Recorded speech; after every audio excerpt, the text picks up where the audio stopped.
Good morning, Miss Rini and friends. Welcome to our literature sharing on an inspector course. Our group members consist of Ryan, me, Javier, Dea, Jia, and Sirata. For our chosen character, we decided to go with Sheila Berling. Throughout the entire presentation, we'll be forming impressions of her throughout the entire book from Act 1, 2, and 3. Here are some impressions of Sheila Berling from Act 1 of the Inspector course. Firstly, Sheila is apologetic and naive. This can be seen from "I'm sorry, Daddy. Actually, I was listening" in page 6. Also, she is curious from "What's all this about? What business? What's happening? Was it an accident? Did you that?" in page 17. She is stingy from "If they don't get rid of that girl, I'd never go to that place ever again" in page 23. She is responsible from "It was my own fault" in page 23. She is also regretful from "And if I could have her now, I would" in page 24. Also, she is empathetic from "But these girls aren't cheap labor, they are people" in page 19. Here are some of the impressions we have made of Sheila Berling in Act 2 from Inspector Calls. Firstly, she refuses to leave before finishing her statements, which could even incriminate her, which means she has a sense of duty to help with the investigation. The evidence is from page 28.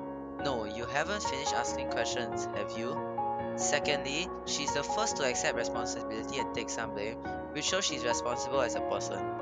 I know I'm to blame, and I'm desperately sorry, from page 29. Thirdly, she thinks everyone believes her to be a selfish person after hearing her story, which shows she's kind of insecure of other people's feeling towards her. And now you've made up your mind, I must obviously be a selfish, vindictive creature, from page 29.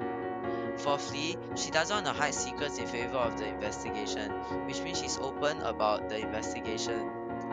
You mustn't try to build up a kind of wall between us and that girl, from page 31 of the book.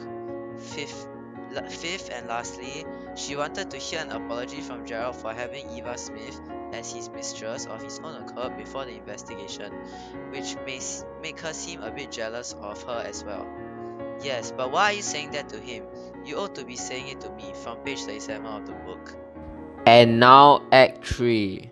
Rectified, because mother's been busy blaming everything on the young man. Distrustful, he never seemed like an ordinary police inspector. But was he really a police inspector? Conscientious, trying not to face facts. Assertive, confident. I tell you, whoever that inspector was, it was anything but a joke. And finally, here is a video format of Sheila's impressions. What's all this about? What's business? What's happening? Was it an accident? Did you that? It was my own fault. If they don't get rid of that girl, I'd never go that place ever again. And if I could help her now, I would. No, you haven't finished asking questions, have you? I know I'm to blame. I'm desperately sorry. Because mother's been blaming everything on the young man. He never seemed like an ordinary inspector. But was he really a police inspector? Try not to face facts. Thank you for your kind attention.